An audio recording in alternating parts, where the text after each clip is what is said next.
El Cenayo es una partida de nuestro término municipal donde desde tiempos inmemoriales, quizá porque dispone de manantial de agua, existe un conjunto de mases, habitados hasta hace muy poco tiempo por familias andorranas tales como los Chaquetas, los Perdidos, los Sauras, los Ayocinos, los Toreros. En la actualidad existen 33 mases en muy buen estado de conservación. Este lugar está declarado como zona no urbanizable genérico, aunque pueden realizarse algunas construcciones que sean compatibles con el Plan General de Urbanismo de Andorra. Pues aquí estábamos mucha gente que se trabajó muy duro aquí y tengo que dar gracias a todos porque aquí se trabajó todos y muy unidos, era como familia. Entonces los vecinos eran como familia, cualquier problema que había ya te echabas mano de un otro, no había ningún problema. Venía uno con talegas, cogías las talegas a descargar talegas, en fin, el grano, y no era como ahora. Entonces había una amistad muy grande y se ayudaban mucho las familias, era como familias. Antes los vecinos de aquí del Mas eran como familias. Se adubiaba, oye que no tengo pan, se dejaban el pan, oye que me falta aceite, bueno, me quiero aceite, dame aceite, en fin, se pasaban las cosas, azúcar, chocolate, en fin, se dejaban cosas, se prestaban las cosas, pero con una confianza como si fuera familia igual. Oye que me falta pan, me falta, bueno, y me quedo sin pan y mañana pasado tengo que subir. Pues ahora le dejaba pan el uno al otro, bajaba el otro, se los volvía, en fin, se dejaban las cosas, se dejaban con mucha confianza a la gente. Y hay que agradecer mucho a esas cosas cuando se hacen humanos se agradecen muchísimo. Bueno, pues este es mi Mas ahora, que aquí nos criábamos de jóvenes, aquí pasamos nuestras aventuras, nuestras cosas, y recuerdo que estábamos con los ayocinos y íbamos todas las noches a monchonar, pajaricos, y los que cogíamos un día, el otro día para cenar, con cebollita y tomate, nos comíamos los pajaricos, que si fuera ahora no podríamos, porque nos denunciarían, pero entonces estaba todo permitido, era diferente. Y aquí nos pasábamos por las noches, había una pajera que dormíamos los hermanos y una cama que dormían los padres. Y arriba teníamos el pajar donde recogíamos la paja para el ganado para todo el invierno. Y la cebada la poníamos en un trasero que tenemos aquí. Y había mucha historia aquí, muchos chicos para jugar y a entretenernos. Y aquí nos pasábamos, mis hermanos y yo, la vida y los padres. Que había muchas familias aquí en estas masadas, eran unas masadas muy buenas, que había mucha agua, que era un abrevador muy buena, y de hecho pienso que por el abrevador estábamos tanta gente aquí.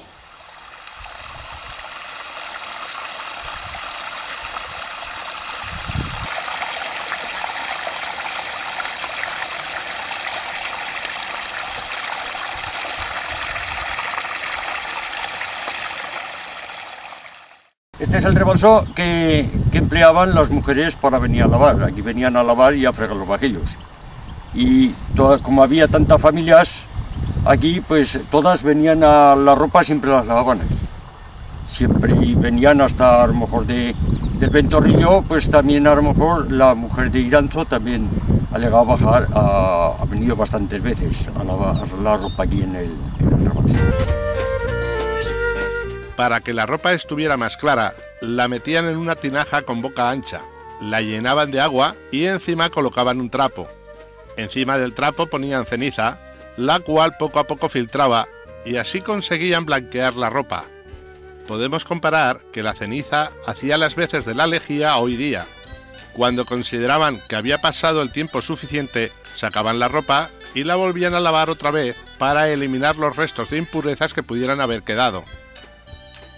Esta agua, aparte que tenemos la abrevadora aquí arriba, pues sí que a lo mejor como agua fresca sí que se bebía, pero normalmente se iba al balsete para el consumo de las personas, iba siempre del balsete. Aquí solo era la que salía el agua un poco más fresca, pero esta no quitaba la sed como si fuera la del balsete. Siempre de las tinajas y de las que teníamos en los mases. Recogían el agua de lluvia del monte a través del agüero. Al final del mismo, colocaban piedras para retener el máximo barro posible que el agua arrastraba. El agüero canalizaba el agua hasta un pequeño balsete donde volvían a quedar restos de barro arrastrados por la corriente. Por decantación, el agua pasaba al balsete donde se surtían los habitantes de los mases para calmar su sed. No importaba que de esta agua bebieran otros animales, pues la sabiduría popular era muy simple: lo que no mata, engorda. Bueno, pues esto es la partida del Cenallo, que aquí estamos en el famoso balsete del Cenallo. Y aquí se cogía agua para beber para todos de las masadas. Incluso venían de Leíjar a quitarnosla por la noche.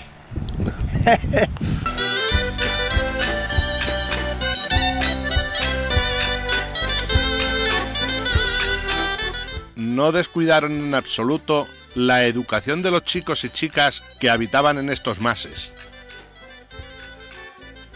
Íbamos a la escuela después de venir de encerrar el ganado. O sea, las obligaciones había que hacerlas. Eso era de extra después. En vez de descansar, nos mandaban a la escuela. Pues aquí viajaba el gallego a hacernos escuela y veníamos del ganado. Teníamos que hacer todos los deberes del campo. Por ejemplo, entonces éramos jóvenes y íbamos al ganado a llevar las abejas. Y veníamos, nos cambiamos, nos lavamos un poco para no dar olor a las ovejas. Y íbamos a la escuela. Íbamos a la escuela, nos hacían los deberes, nos poníamos los deberes, veníamos, cenábamos y después de cenar nos ponían deberes. Después de cenar nos poníamos la mesica aquí y hacer los deberes. Y eso todo después de cenar. Pues aquí era donde en los veranos nos daba clase la Carmen Avellán, la perdida, que este más es de los hermanos hermanos Avellán, de los perdidos. Y 2 veranos que ellos venían aquí, que estaban cosechando, estaban secando, que entonces secaban con la gavilladora y luego se compraron una atadora y eso, y venían aquí 2 veranos. Y como estábamos tantos chicos por aquí y ella estaba estudiando, dice, pues bueno, yo les doy a estos chicos, les voy a dar repaso a las mediodiadas. Todos los días nos daba clases, sino todos los días, la mayor parte del verano, nos daba clases allí.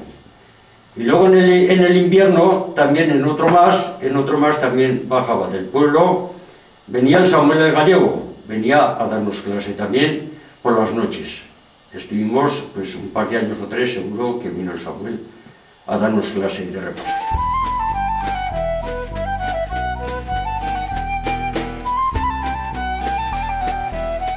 Bueno, pues aquí era otra escuela. Aquí era el invierno. Aprovechábamos todo aquí, al invierno y al verano. Entonces aquí el invierno bajaba el Samuel el Gallego a hacernos escuela. Por las noches, después de encerrar el ganado, veníamos aquí a la escuela, que él bajaba con una moto de aquellas antiguas viejas, y el hombre bajaba aquí a hacernos escuela. Y también varios inviernos bajó, 2 o 3 inviernos, no me acuerdo exactamente cuántos, pero bajó.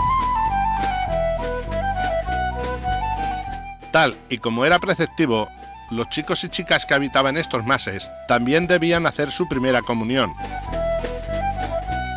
Pues me recuerdo que cuando yo era joven, pues de muy jovencico, llevaba ovejas, y en una ocasión recuerdo que tenía yo 9 años para hacer la comunión, y mis padres subieron a hablar con el cura, en aquel entonces Mosén Carmelo. Y hablaron porque estaban cogiendo olivas, y yo llevaba el ganado, no podía dejar el ganado para ir al catecismo. Entonces, ¿qué hacía mi madre? Mi madre cogió el catecismo y me lo hizo aprender de memoria. Pero lo bueno no es eso. Ya cuando terminaron olivas, subí al catecismo, fuimos a las secciones que hacían en la iglesia, y recuerdo que me empezó a preguntar, pensando aquella mujer que no sabía nada del catecismo, y yo me lo sabía todo de memoria. Y así como llegué, ya me pasó, iba preguntándome preguntas, iba pasándome secciones. Y me puso el primer día en la segunda sección. Había 6 o 7 sesiones, grupos de chicos, y ya en el primer día me preguntó 3 o 4, no me recuerdo cuántas, y ya pasé a la segunda sesión. Y me acuerdo que les recriminó a aquella mujer una tal panolla que había 2 curicas, que decían las curicas, 2 hermanas solteras, que ya se murieron, para descanse. Y aquella mujer le recriminó, mira, este chico viene del más y ya sabe más que vosotros, le decía algunos de las sesiones de atrás. Yo tendría, cuando empecé con el ganado, sí, pues cuando subí al catecismo tenía 9 años y hacía años que lo llevaba. Yo podía empezar a lo mejor de 6, 7 años, 6, 7 años podría empezar yo a llevar ovejas. Y con 9 llevaba 150 ovejas. cuando aquello del catecismo que hablamos, yo tenía 9 años que salí, con 9 años comulgué, por eso me acuerdo, y yo llevaba 150 ovejas en aquellas épocas, que los entonces eran muy pequeños, no eran como a de 1000, pero bueno, yo llevaba las ovejas esas, y mi padre, mi hermano y mi madre a joder olivas. Cuando venía cogía una llave de juego y pegaba un chiflido con la llave, porque la llave se sentía de bastante lejos, ¿eh? El chiflido de la llave cuando había una llave de cañón, que se llama, que es la que se pasa por el ojo para cuando ves un anzuelo, o sea, también no lo decían eso, para llevas un anzuelo, pásate la llave del cañón por el ojo, también se decía en aquellos tiempos aquí, porque aquí no había médico para eso. Y entonces con aquello los llamaba para cuando estábamos lejos para ir al rizo, para alguna cosa, en fin, para lo que fuera. Nos solía llamar alguna vez con la llave, estabas por ahí por la valesa de arriba y se sentía aquí hasta allá arriba, tú. Se sentía de lejos, y es verdad. Y era otra forma, porque no había otras formas entonces, no había otras formas. Aquello era así. Bueno, pues también recuerdo una vez que mis padres me estajaban los corderos para llevarlos al ricio. Iba al campo la señora con los corderos, llevaba un borrego tacao y una cabra parda. Y claro, como hacía aire, los corderos corrían cara aquí, cara allá, por los ribazos, y yo tenía miedo que me se escaparan, que pa' qué. Y yo llegué un día y como hacía aire, me empecé a hacer una casetica, y con piedecicas me hice una casetica para resguardarme del aire, porque allí está todo llano y corre mucho el aire.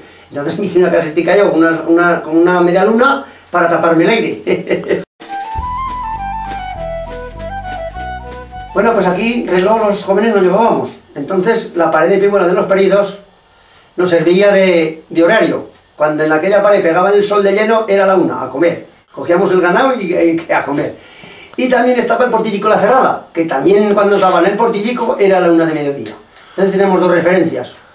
Y luego el ganado también por la tarde, para llevarlo al ricio, a que comiera hierba, a las propiedades, poníamos 6 dedos, 4 y 2, y entonces quedaba 1 hora y media de sol.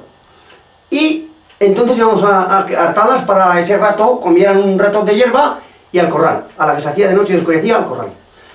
Y luego llegamos al corral, echábamos los corderos, encerrábamos el ganado, echamos alguna si estaba con gemela o eso que dejábamos en el mar, alguna que paría gemelos, y a jugar después. Y nos reuníamos los críos, los pastorcicos y a jugar.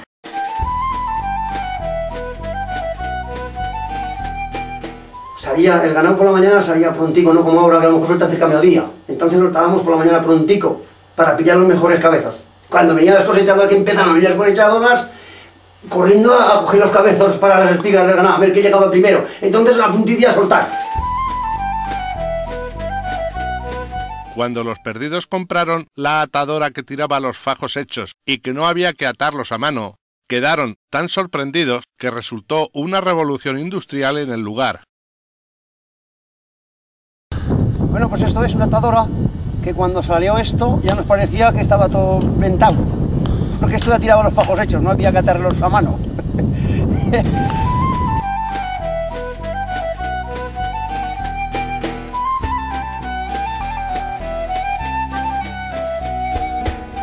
No creamos que deshacer las tormentas que amenazan con arrasar las cosechas es invención de nuestro tiempo, pues ellos también supieron combatirlas. Pues mira, estos cohetes los empleaban para deshacer las tormentas. Como antes estaban siempre por los mases, cuando veían que se formaba la tormenta, pues ellos ya se preparaban y cuando ellos veían convenientes, les tiraban estos cohetes. Y con esto ya las deshacían.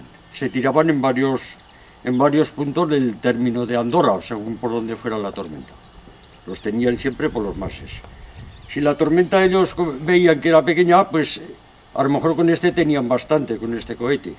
Pero si la tormenta era de gran densidad, pues ya les tiraban estos cohetes grandes. Y así las tormentas ya se deshacían.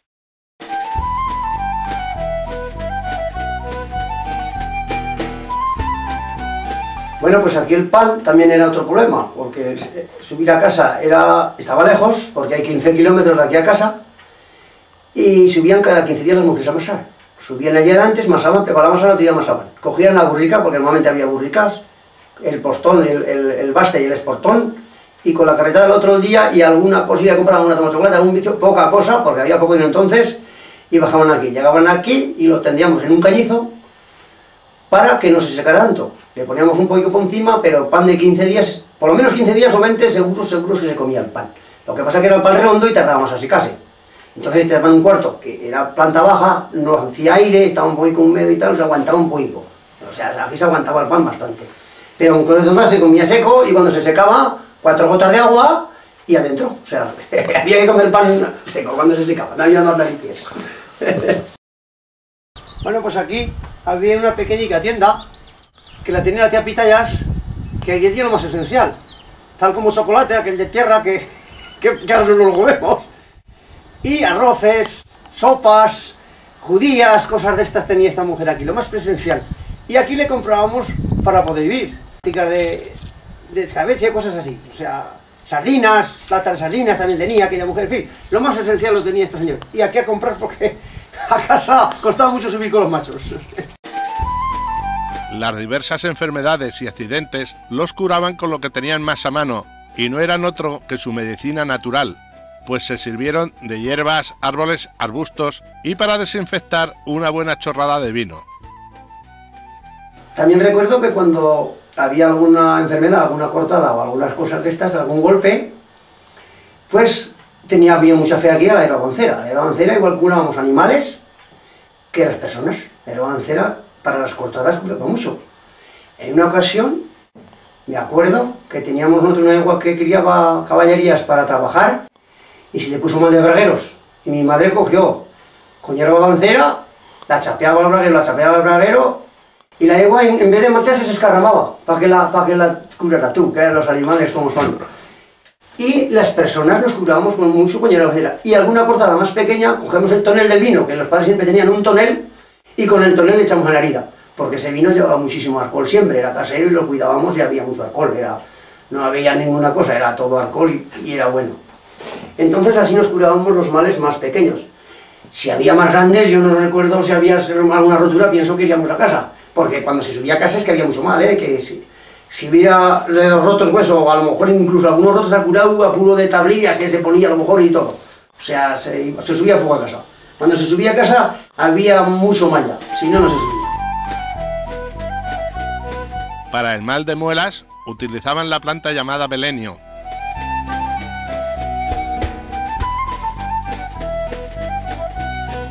que una vez desgranado lo cocían, tomando los vapores que desprendía.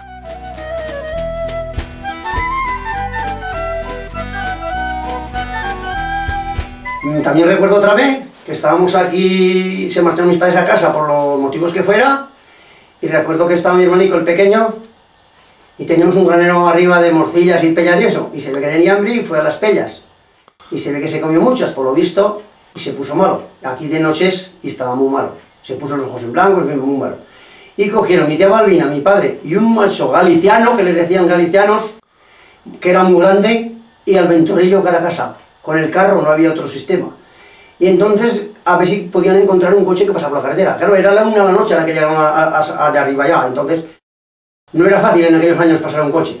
Pero tuvieron suerte y en el ventorrillo la pinche, vieron uno y lo pararon, y paró. Y cogió, aquel señor cogió el chico y mi tía, y cogieron el chico y cara a casa, al médico. Y mi padre cogió el carro y detrás hasta que llegó a casa. Ahí al otro día bajaron, que total a la que llegó a casa ya llegó al médico y dijo que era eso y que no hubo problemas. O sea, enseguida se arregló la cosa.